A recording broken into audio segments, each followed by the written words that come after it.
Hello and welcome to the Experience Matters podcast. Today we are joined by Patrick Brown, founder and CEO of Unity Communications, a company that has been revolutionizing customer support by combining human and digital processes in the hybrid BPO space. Patrick's story is one of adaptability and innovation, from his early days in the military working on IT infrastructure to leading a company that's supporting brands across industries with AI-driven customer service. We'll dive into how Unity Communications helps businesses scale with efficiency, how AI is transforming customer experience, and what it takes to build a culture of accountability and empathy at scale. Welcome, Patrick, to the Experience Matters podcast. Thank you for having me. Great to have you, Patrick, with us. Let's get started, from the start, right? One thing I found extremely interesting is that you started your career in the military, working on IT systems on board the USS John S. McCain, right? Would love to know more about that. How did you get started with that? And how did your early experiences ultimately end up affecting and impacting your perspective on leadership and building a business? Imagine you're 21 years old, you're in the belly of a United States warship, and at the age of 21, you become the IT director there only because it's not that you're smarter than anybody. It's because you're the only one that knows how everything operates, because pulling and installing all the cable, I was the only one who knew how to fix anything when they broke. So I would happen to be at the right place at the right time. And in the middle of all of that integration, I had to learn and work and deal with people that I had nothing in common with. When you grow up in one part of the United States, the other parts of the US, they act differently. Everybody's from a different social, economic background, race, religion, you name it. But I have to install cable in all their spaces and places. And it was through experience, through actually doing the work, that I learned to do it. And there was a lot of stress involved, like any startups, that at the end of the day, if I didn't get the work done, other people were affected. And in a Navy military environment, if you didn't complete your work and it inconvenienced them, there was hell to pay. I mean, you would not be able to go to sleep. You would not eat. Everybody depends on each other. So it was through that seasoning and hardening those first 2 years in Japan that you were forced to pivot and learn not to unlike a startup, because you eventually want to increase the quality of your life and get it done. I really hated that job when I first started, but if I didn't have that experience, I wouldn't be where I am today. So thank you for asking. Excellent. Good to know that, right? And from there, right? I mean, from this, I'm sure ultimately rewarding but stressful and difficult experience, right? I mean, to starting Unified Communication, right? How did that happen? And what inspired you to become an entrepreneur and get into the BPO slash customer service space? So you go through the journey of the military, then you go into corporate America. And in the corporate world, I found it very easy to succeed because I had discipline. I woke up every morning, I took care of my body. I was an avid runner. I ate healthy. And so for me, having discipline to make the calls, to have the meetings, to do all the things necessary to do, it was pretty easy. I just had to work 9 to 5, do my job. And, at the end of the day, it was discipline that set me apart from other people. But when you have children and you're gone 12 to 14 hours a day, especially at that point when I was a single father, it doesn't work, because you come home and you really realize that you missed the best part of your life. You can make money, you can accomplish these things, you can sell deals, but it's nothing compared to being there for your kids on their first steps and this and that. So I decided to trade my very secure, very, very well paying corporate job for time, where as an independent salesperson, I can work when I want, how I want. But the risk is I would only be able to earn what I kill. So in And basically, by trading control of my time, I gave up control of my salary. So it was really hard my first year. My first year, I made $40,000, almost all of it the last year. But I was there for every single moment for my kids. And the schedule was I wake up at 4 in the morning, work until 8, do my morning routine with my kids until lunch. Lunch, we would, they would relax or watch TV. I would work. And I figured out a way to squeeze in 10 hours of work while raising my kids. That I gave up social activities, I gave up friends, I gave up so much, but that's what you have to do. Excellent. But I'm sure interesting trade-off, but definitely you would have enjoyed it, right? I mean, looking back, I'm sure you're proud of it and you would have enjoyed it. Everyone thought I was crazy. Everyone thought I was ridiculous in that, because that's what they tell a lot of startups or people running businesses is like, you know what the odds are? And I'm like, you know what? I'm willing to risk it because those moments with my children are worth more than me relaxing by the beach. Absolutely. I think having so much clarity about exactly what you want and why you want it, right, probably is what carries you forward. So great to hear that. Yes. And then when you started, right, I mean, why this business and not something else, right? I mean, you could have gone into so many different things, right? Why unified communications? Why the customer service space, right? So why did you get into this as against anything else that you could have done? So you lead with your strengths. I was selling telecommunications and phone systems to business customers. And I had, before any person leaves corporate America, they will reach out to their main customers and they will ask them the question, I'm thinking about going on my own. If I were to go on my own, would you hire me? And many of them said yes. Then only a small percentage of those carried through. But it's, and I like to give this script to other people because it is exactly what I told people. I'm going on my own and you have the opportunity to be my first customer. And if you're my first customer, I would do absolutely anything to earn and keep your business at a much higher level than I'm doing now. And you will never, ever get that out of an account rep for other telecoms. You will have somebody pretty much throwing themselves to ensure that you're happy because that first customer is so special. It's your first billing. And the other person on the other side who was an entrepreneur at one moment in time, they know what that's like. So if you say, hey, I'm going on my own because I think I can do this better, would you support me? The person who is an entrepreneur on the other side that you're talking to, they remember what that feels like. So people don't buy mostly on, spreadsheets and bottom line. People really buy based on how you make them feel. And then does it make sense for the business? That business didn't have nothing to lose. They were working with me before. So in corporate America, where most entrepreneurs cut their teeth, they have contacts. You have to use those contacts because if you don't bridge them over to your entrepreneur side, you're just not going to make it. Great. So that's a great learning there, which I would want to come back to later. But yeah, I think what you mentioned there was that, I mean, being able to leverage the contacts that you might have made, while you were working in the best possible manner to kind of bootstrap and find a launch pad is extremely critical, right? Yes. And you don't need to be competitors with who you're leaving. You can just tell them, I'm leaving and I'd like to represent you as an independent contractor in direct sales. And a lot of them are open to it because they don't have anything to lose and they don't want to pay your payroll anyway. So why not? Absolutely.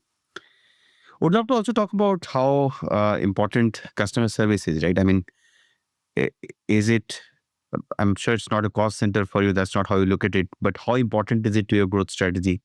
How has that evolved, right? And how do you look at customer service now and the role of customer service in your business? Yes. So Every person has gone through that experience where they buy something and then they're extremely disappointed how that product performs or is responded to over time. Steve Jobs did a really good job, and I'm not a big Steve Jobs fan, but he did describe this really well on you can make and have the best marketing in the world. But at the end of the day, if the product and service doesn't live up to it, you're just going to go out of business.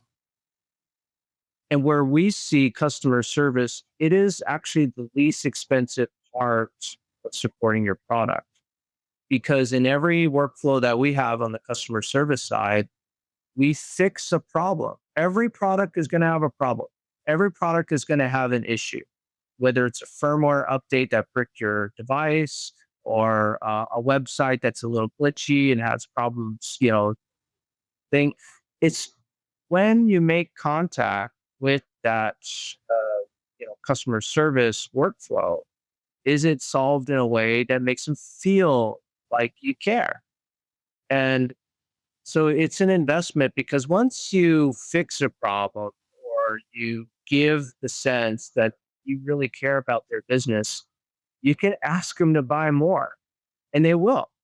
80% of the time, they will subscribe another month. They will do whatever it takes because in today's day and age where so many things are transactional, where so many things are done in a way that is, just they don't just all feel like you care.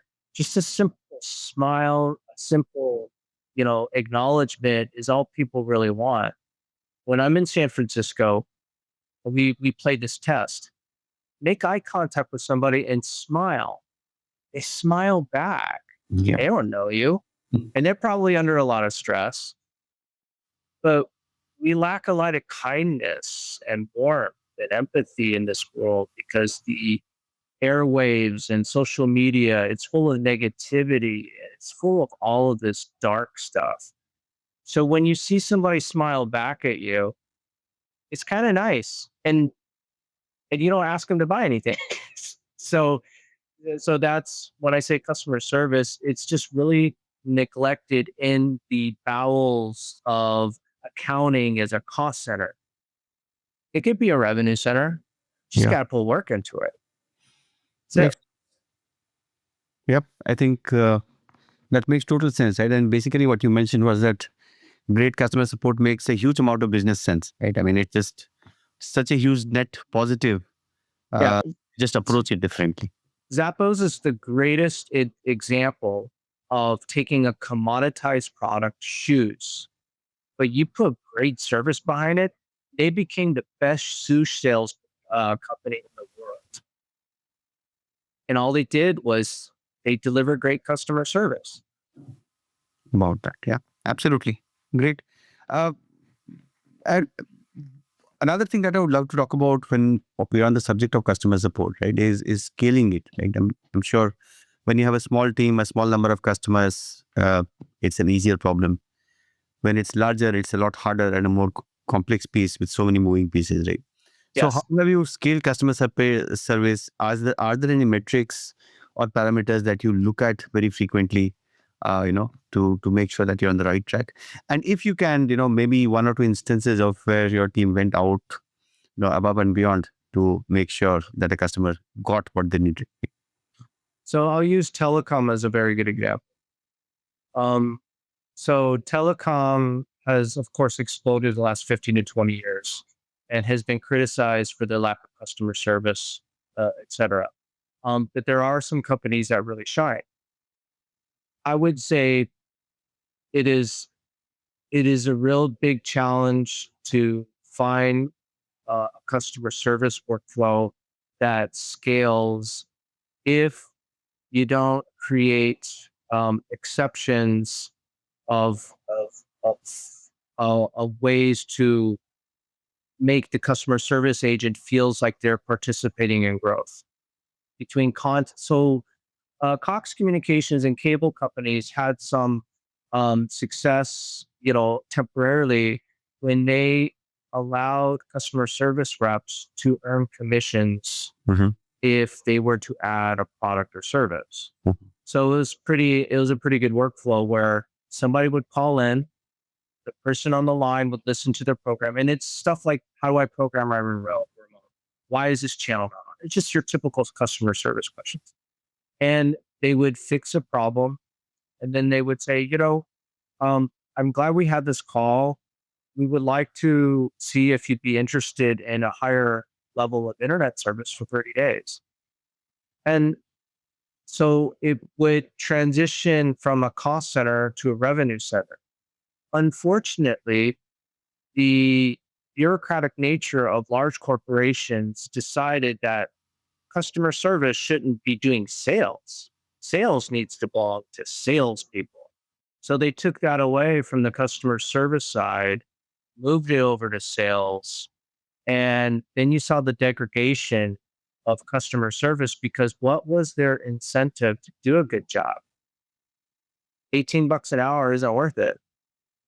But if they know that they can make an extra $3 to $5 by fixing a problem and then allowing them to upgrade their service to something they probably would have bought anyway, then it created a mindset that, hey, if I do a good job, then I get this.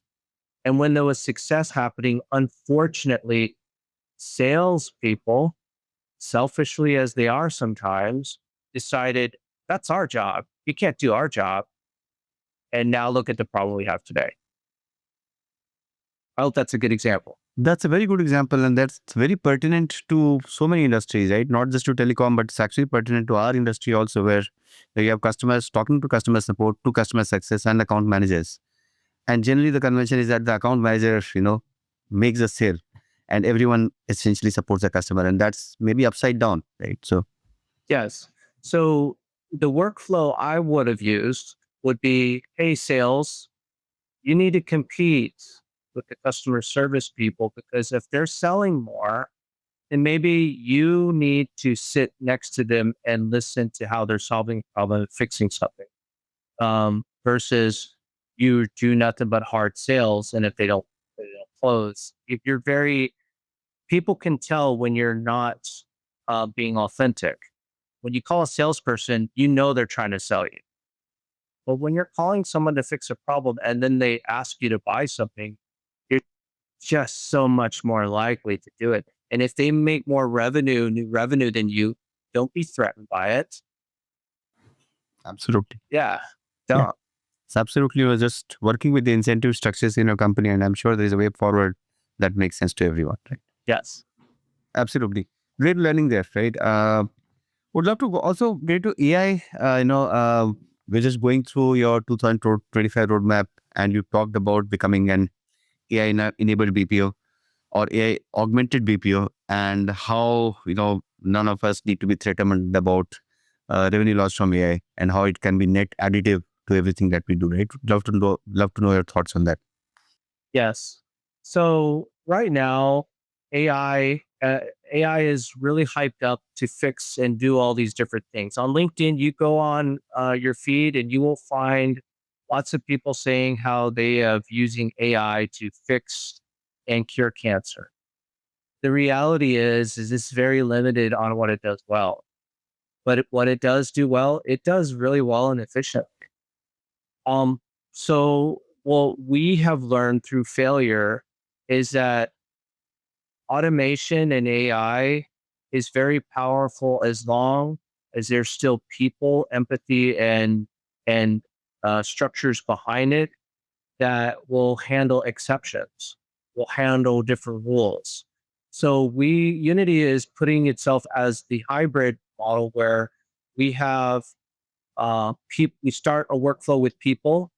We identify the repetitive and detailed items that should be replaced by AI, and that scales on the AI side. But you still have people tuning and augmenting it, and that seems to be a really good fit for most companies because what we see, large enterprise companies have technical people, but they're very slow to move, slow to adopt, and very complex. Small companies and mid-market companies, they're the ones who need the automation because their margins are tight and they're just beginning to ramp up.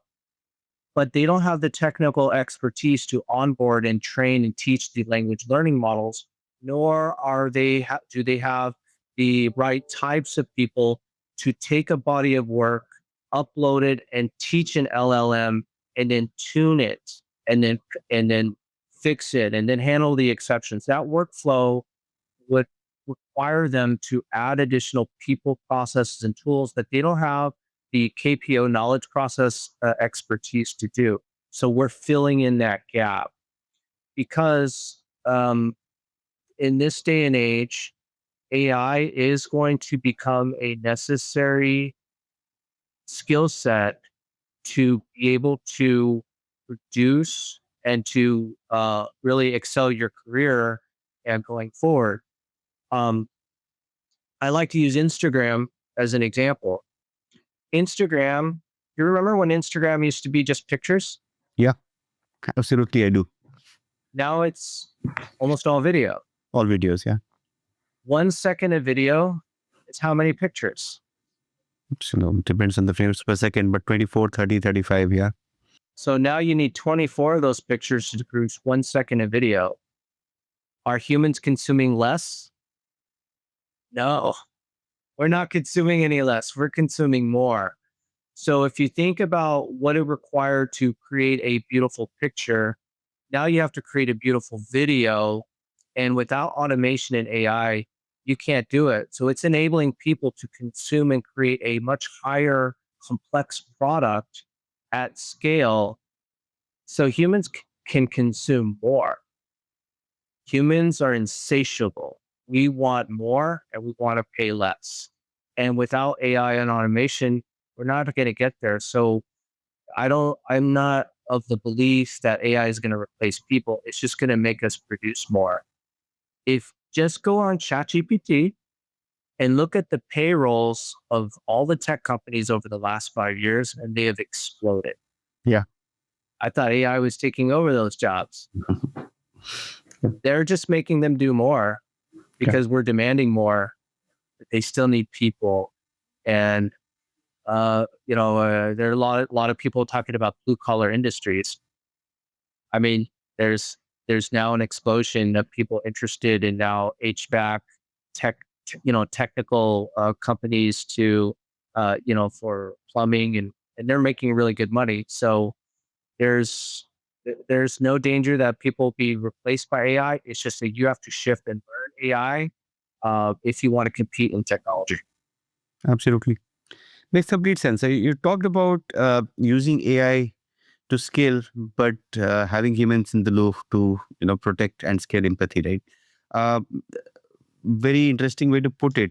Would love to know if there are any concrete examples from your business, right? I mean, from what you do on a day-to-day basis, on how you might have put into place where you have human and AI working together to make sure that you have speed, you have efficiency, but you also have empathy. Yes. So let's talk about voice AI. If this is a workflow that requires information to be told, AI can do a good job. When's my package arriving? When's my appointment coming? When's my doctor visit happening? So when a AI agent makes an outbound call to do reminders, to tell people, and then it can create what we call A/B yes or no questions. So for example, in healthcare, we do a lot of AI scheduling. Hello, Patrick. Hey, this is so and so. I'm an AI agent ensuring that you are scheduled for today. If you need to cancel, +1. If not, you can hang up again. So then there's that trigger. That triggers they press 1, and then the webhook goes into the Outlook integration that says, well, then the next available appointment is this day. They choose that appointment, and then another trigger happens within the code where then it sends an SMS, reschedules, cancels the appointment with the doctor, and then another workflow happens is to somebody else on a wait list saying, hey, this time opened up. Can you make it? So then it creates this trigger workflow based on yes, no, transactional pieces. That's where AI does very well. Where AI will fall apart was when there needs to be a conversation that requires a bit of nuance. So let's say the same call happens and a person said, I can make my appointment. However, I think my insurance expired. Well, that will trigger an exception handling. You will then be transferred to a person to now manually verify the insurance because that office cannot have you go in there and then they lose revenue on it. Hmm. I hope that's a good example. That's a good example. Absolutely. Yeah. So we work on those type of processes all the time because in the billions and billions of phone calls, AI can handle a very small section of it very well. But then you need to have a way out of it, usually with the person, because let's say that person's $30 an hour, but that appointment is going to achieve $3,000 in revenue. You can't lose it because they will get on the phone and call a different provider and you lost the business. Absolutely. So this totally makes business sense too, right? It's not just empathy, but complete business sense. Yep. And there is a very large segment of the population that doesn't want to talk to an AI agent or robots. So are you just going to say goodbye to their business? I mean, I enjoy talking to people still to buy things, but I enjoy talking to automations when I just want to confirm something. That's all. Yeah, it's just so much easier, right? Yeah, Yes. absolutely. Great. I think great conversation, Patrick. Last question.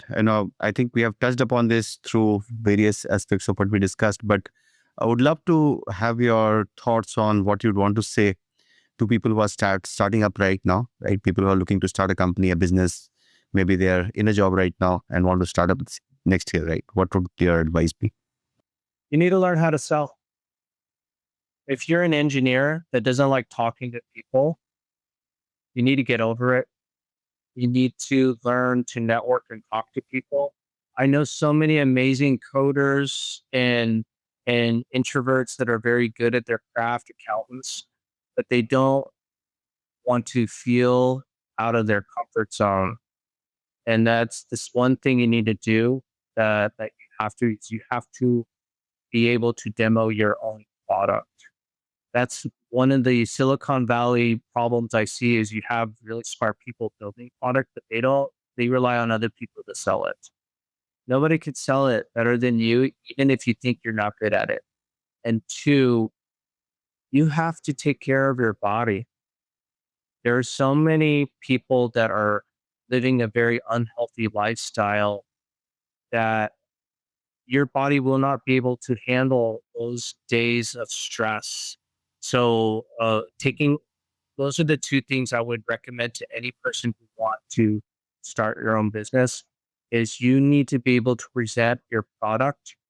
And believe it or not, nobody could sell your product better than you.